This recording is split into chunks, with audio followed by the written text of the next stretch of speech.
На протяжении 2 дней абхазские и российские врачи выступили с докладами на темы реабилитации, неврологии, коронавирусной инфекции, санаторно-курортной инфраструктуры, эстетической хирургии, нейрохирургии, кардиологии. Министр здравоохранения Эдуард Будбах, говоря о работе первого абхазского медицинского форума, отметил важность взаимодействия с российскими коллегами. Мы реально находимся в таком историческом моменте в республике, когда зарождается вот такое хорошее дело. Первый абхазский медицинский форум, мы планируем его сделать ежегодным. Далее мы планируем в межсезонье, по весне, по осени делать тематические конференции по разным профилям. Мелкими, но уверенными шагами мы идем вперед. Выполняем те задачи, которые мне, как министру здравоохранения, поставил глава государства Аслан Георгиевич Бжаня. Абхазский медицинский форум, я думаю, что он будет иметь достойное, хорошее продолжение, когда у нас есть такие учителя, старшие люди, великие академики, которые приехали, находятся с рабочим визитом в Республике Абхазия. Это все дело мы будем и дальше и укреплять. Медицина в мире развивается очень стремительно и переходит на современные методы скрининговой и фундаментальной диагностики. Развивается мощное направление реабилитационной медицины и оздоровительного лечения и практики. Доктор медицинских наук, профессор, академик Российской академии наук, вице-президент Российской академии естественных наук Юрий Рахманин особо подчеркнул, что сегодня огромное значение приобретают санаторно-курортные учреждения, и для их развития у Абхазии есть большой потенциал. Эти учреждения должны быть оснащены самой современной диагностической аппаратурой, потому что именно здесь он может получить ответ, что у него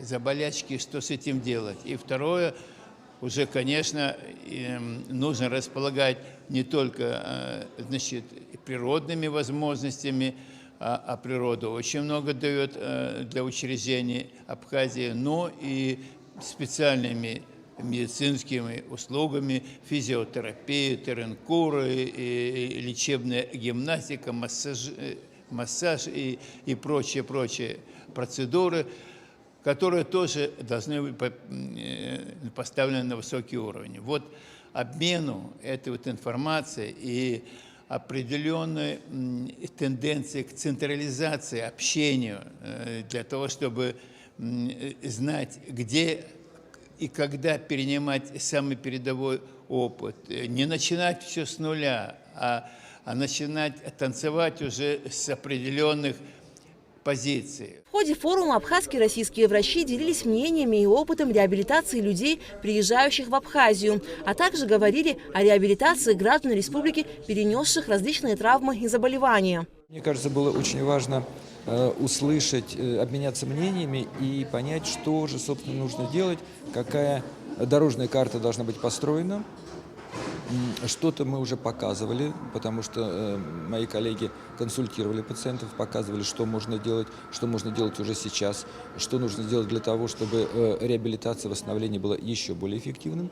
И, конечно, я думаю, что очень много предстоит сделать для того, чтобы вот все те планы, все те перспективы, которые мы намечали и которые мы считаем абсолютно достигаемы, чтобы они в ближайшее время реализовались. Тема нашего форума – это все-таки реабилитационный потенциал именно Республики Абхазия. Он очень большой, потому что здесь могут не только лечиться, но и оздоровляться, и профилактические. Значит, мы можем, в наших условиях можно позволить себе и профилактическую, и немаловажную медицину, которой вообще Абхазия вообще когда-то являлась.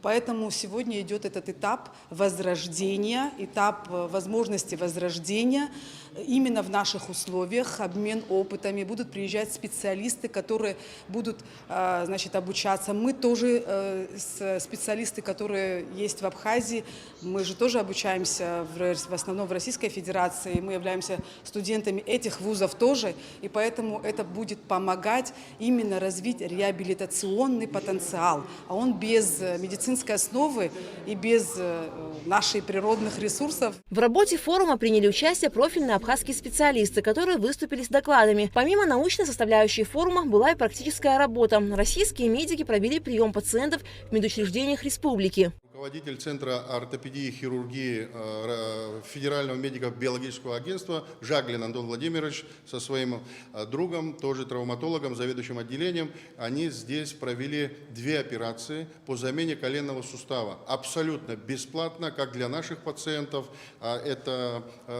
Всю эту нагрузку взяло на себя Министерство здравоохранения по покупке самого непосредственного импланта.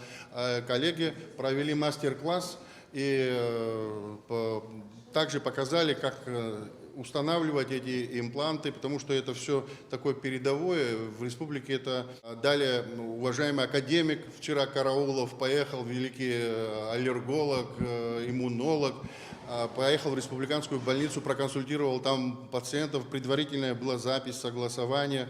Также поехали другие наши специалисты, нейрохирурги, вертебрологи, реабилитологи. Сегодня также планируются консультации в других лечебных учреждениях.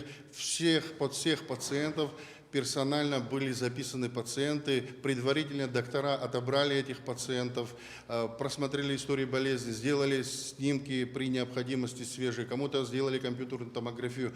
Все это абсолютно бесплатно для наших граждан, которые нуждаются. Я думаю, вот такого уровня консультации в Республике Абхазия, такого уровня специалистов еще не было, и поэтому приятно, что мы смогли вот так помочь тем людям, которые нуждались в этом, когда идет форум, параллельно пошли консультации в наших лечебных учреждениях. Первый Абхазский медицинский форум – начало нового этапа в развитии абхазо-российских взаимоотношений в сфере медицины. Алика Трапш, Алексея Гухава, Абхазское телевидение.